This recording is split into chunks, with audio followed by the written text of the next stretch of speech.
I'm Mark Callahan, Mr. Saltwater Tank, coming to you on behalf of SaltwaterAquarium.com.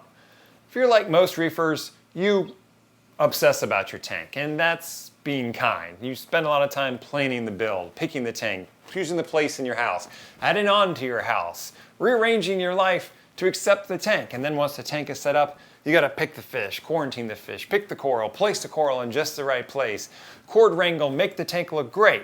Now, if you're not a reefer, this all sounds crazy, but it's not, despite what your non-reefing buddies and your spouse may say about it. It's your obsession, not theirs. And it's good to see that people get so invested in this hobby, especially considering we're taking care of living animals. And sometimes all this obsessing is just too much. People that constantly want to fiddle with their tanks. I've seen clients' tanks that a year or 2 years in, they look just as clean as day one. Then when some tank parameter is off, then they start chasing numbers.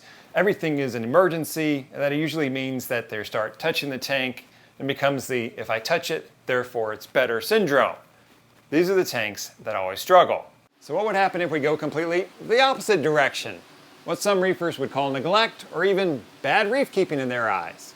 Well, I've been doing a variant of that with my frag tank for the past couple of years. This tank has gotten minimal attention. And when I do give it attention, I do things that make a lot of reef keepers go, oh, you're kidding me, it still works after that? Yes, and before I get into the details, a disclaimer. I did this for sake of experimentation. I wanted to see what would happen in a low-risk environment with the frag tank. If everything in here died, the corals that is, because there was no fish for a while, again, I'll get into that, I had plenty more mother colonies upstairs. So, if you're watching this, you're new to the saltwater tank hobby, what I want you to take away is, one, this is not the way to do it, but two, give yourself some chance to roll with this hobby. What I see too many people, especially the newbies, get caught up in is exact numbers. It has to be done this way. Reef keeping, there's thousands of ways to skin the cat. And if you're an experienced reef keeper, you followed me for a while, you're gonna be watching this going, this is completely different from what this guy usually does and what he preaches. Yes, and again, I did this for sake of experimentation. With that, here are the details on how I maintain the tank and the things that make some reefers cringe. Here's how this system rolls out. I'm going to give you a point of view on this thing so it's 100% transparent. The T5 lights, I've got 4 T5s over this thing. If you watched my show about my tank, I said I was going to swap them. It's now August. I haven't swapped them. Again, transparency. You're seeing what happens behind the scenes. This is a frag tank. I've got some power heads in there, an AI Nero. I've got the gyro over here and some C-shaped pumps providing flow. And the sump, return pump, some rubble, no filter sock, no skimmer. That's it. This is a very basic system. Lights, water, sorry, I got a heater, flow, sump. I only have a sump on this thing so I can get some surface skimming. Don't really need it, but I wanted it. This way too, I have expansion. If I want to put a skimmer, if I want to put socks, or I want to put some filter floss or anything in there, I can do it in this system. But overall, this is a very basic system. So if you're new to reefing, keep this in mind. It doesn't have to be complex. This can work. Not shiny YouTube studio stuff, real world reef keeping. For a long time, there were no fish in this tank. None at all. There wasn't even a cleanup crew because I didn't need it. The tank was too clean. Now there are a couple of fish in there. There's a clownfish, an orange spot goby, some Rolandii damsels. There's also a copper band butterfly who cleared quarantine and he's been here for a couple months eating well. But I digress. So what did I do to maintain this tank? Here's the fun part. I would do about a 90% water change. Yes, you heard me right, 90%. I would just drain the tank down and then pump in new water. I would do this about every 2 weeks-ish. Sometimes it was 4 weeks, sometimes it was 6 weeks, and when I got lazy, it was every 8 weeks. The water changes were not small, they were not subtle, and they weren't consistent. Look, there's nothing subtle and small about a 90% water change on your tank. Not how I recommend you run a reef tank. Again, this was done out of experimentation. And the water change on this tank is done with water from my display tank, not freshly mixed salt water. Therefore, I'm bringing in water with nitrates in the 20 to 40 parts per million range and phosphates between 0.15 and 0.40. Yes, you read that right, 0.40 parts per million phosphate.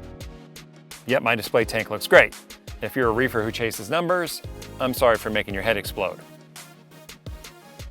Adding to this craziness is the fact that nearly all the coral in the tank are out of the water for about 20 minutes when I'm doing the water change.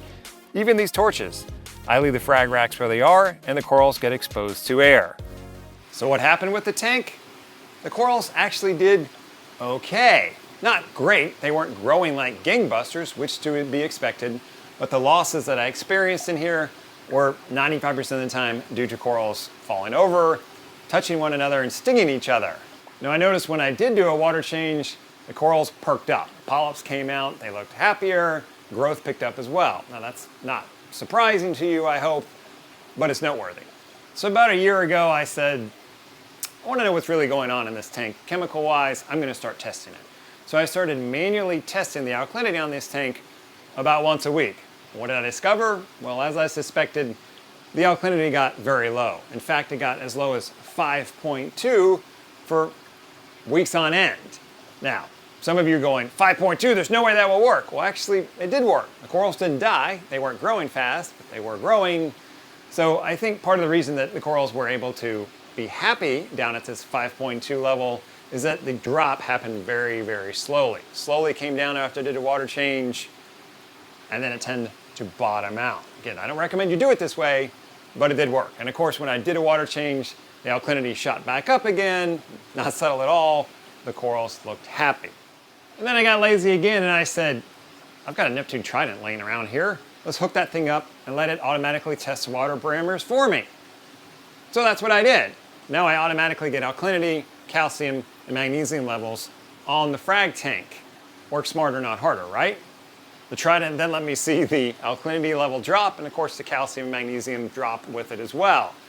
But I still don't have a dosing pump on the system. I'll do that at some point, maybe. For now, I'm manually dosing about 100 mils of alkalinity every couple of days. How did I come up with 100?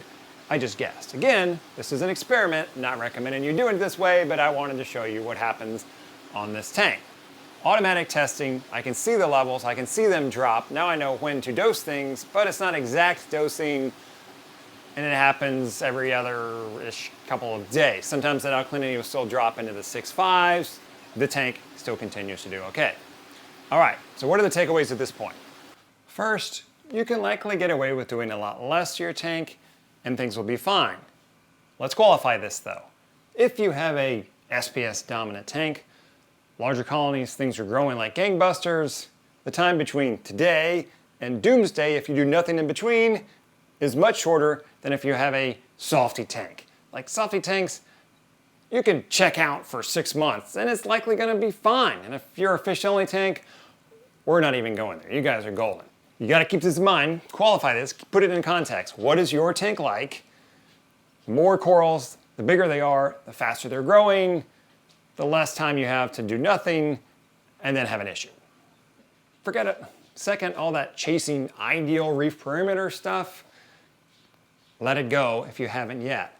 Yes, I'm all about finding out what makes your tank happy, and you do that by testing.